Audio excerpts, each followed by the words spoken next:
करते हैं। अस्सलाम वालेकुम बिलाल, ये बताइए कि इस वक्त तो आप न्यूयॉर्क में 2 दिन से आप ये इलेक्शन को भी आप देख रहे हैं, लेकिन इस वक्त ये वोटर ट्रेंड क्या है वहां, कैसा ये ट्रेंड जा रहा है इलेक्शन का?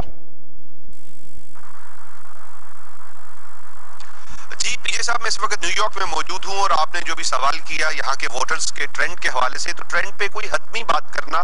बहुत मुश्किल होगा, क्योंकि यहाँ का जो पॉलिटिकल सिस्टम है, जो तरीका इंतखाब है अमेरिका का, बिलखसूस सदारती इंतखाब के लिए, वो बहुत ही पेचीदा है, वो बहुत ही कॉम्प्लिकेटेड है। उसको जो है पाकिस्तान और पाकिस्तानियों को जो समझ उससे बिल्कुल मुख्तलिफ है। जैसे हम पाकिस्तान में पॉपुलर वोट के जरिए अपने जो है मेंबरान को मुंतखब करते हैं, यहाँ पर वजीर आजम के इंतखाब के लिए पॉपुलर वोट डाला जाता है, लेकिन उसमें जो बहुत ही अहम रोल है वो इलेक्टोरल कॉलेज का है, जो मुख्तलिफ स्टेट्स में मुख्तलिफ है, जो कम अज कम एक स्टेट को हासिल है। इन 52 स्टेटों में वो हर स्टेट को कम अज कम 3 इलेक्टोरल वोट हासिल हैं, जबकि जो सबसे ज्यादा वोट कैलिफोर्निया के हैं, जिसको 55 वोट हासिल है। और जो ट्रेंड के हवाले से आप जानना चाह रहे हैं, तो उसमें मुख्तलिफ स्टेट्स में मुख्तलिफ रुझानात पाए जाते हैं। न्यूयॉर्क जो है, इसमें कोई पिछले 4 इलेक्शन से ये यहाँ से डेमोक्रेट्स हमेशा कामयाब हुए। सदर बराक ओबामा की पार्टी को यहाँ से हमेशा पिछले 4 इंतखाबात में कामयाबी मिली है,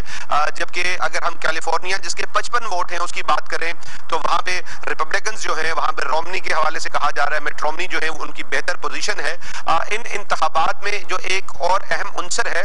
ये सिर्फ 2 उम्मीदवार मैदान में नहीं है, कुल 6 उम्मीदवार जो है वो सदारत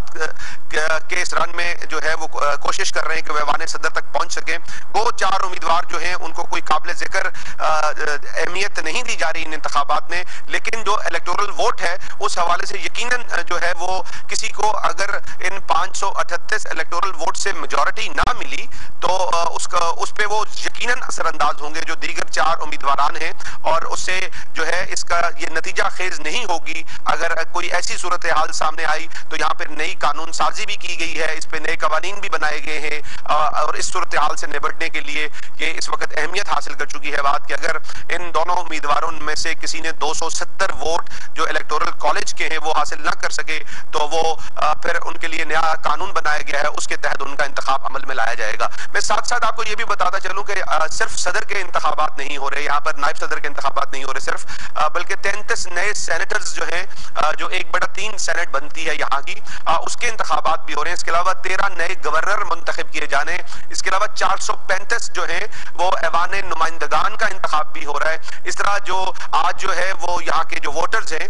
वो अगले चंद सालों के लिए नहायत अहम फैसला करेंगे, और आज वोटर बाहर निकल रहा है तो ये तवक्को की जा रही है कि वो अमेरिका के लिए बेहतर सोच रखते हुए आज अपना हक राय दही इस्तेमाल करेगा। 14 करोड़ 60 लाख से ज्यादा रजिस्टर्ड वोटर्स हैं और आज वो यहाँ पर अपना हक राय दही इस्तेमाल करेंगे। जी अच्छा, ये मुझे बताइए बिलाल, फॉर एग्जांपल अभी आपने कहा कि ये इलेक्टोरल कॉलेज के और भी वोट्स, ये इलेक्शंस होंगे, अब ये 33 नए सेनेटर्स भी आ रहे हैं, आप क्या फील करते हैं कि कौन सी पार्टी ज्यादा सीट्स लेके चली जाएगी?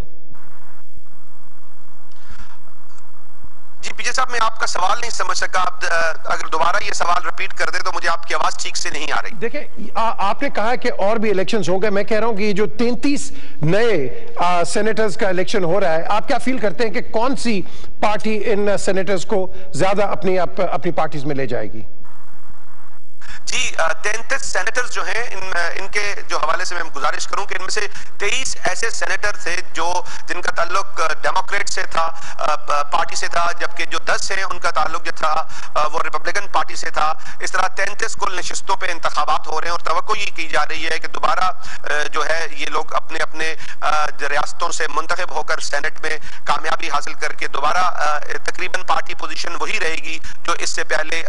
साबका सेनेट की मौजूद है। जी अच्छा, ये बताइए कि आप हमारे व्यूअर के लिए जो इनका जो इलेक्टोरल वोटिंग सिस्टम है ये 2012 का, ये आप कैसे एक्सप्लेन करेंगे, कैसे समझाएंगे आप? जी पीजे साहब, मैंने जो इलेक्टोरल वोट के हवाले से आपने पूछा है, मैं इसमें आपको दोबारा बताता चलूं कि इसको नहायत अहमियत हासिल है। कसरे सदारत में दाखिल होने के लिए इलेक्टोरल वोट जिसकी तादाद 538 है, उसमें से 270 वोट लेना नहायत जरूरी है उस शख्स के लिए जो कसरे सदारत में दाखिल हो, जो व्हाइट हाउस में जाकर बैठे और आइंदा अमेरिका के 4 साल के फैसले करे। और तवक्को ये की जा रही है कि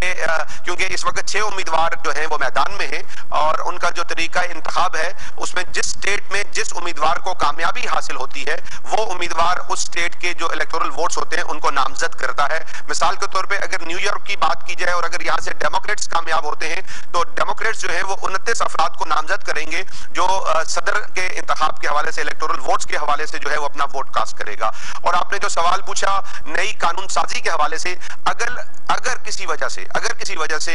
कोई टाई पड़ जाता है या मतलूबा 270 वोट का हसूल नहीं मुमकिन होता तो फिर ऐवान सदर के इंतखाब के लिए और नायब सदर के इंतखाब के लिए जो है वो तरीकाकार में अब तरमीम की गई है। उसमें जो हाउस ऑफ रिप्रेजेंटेटिव है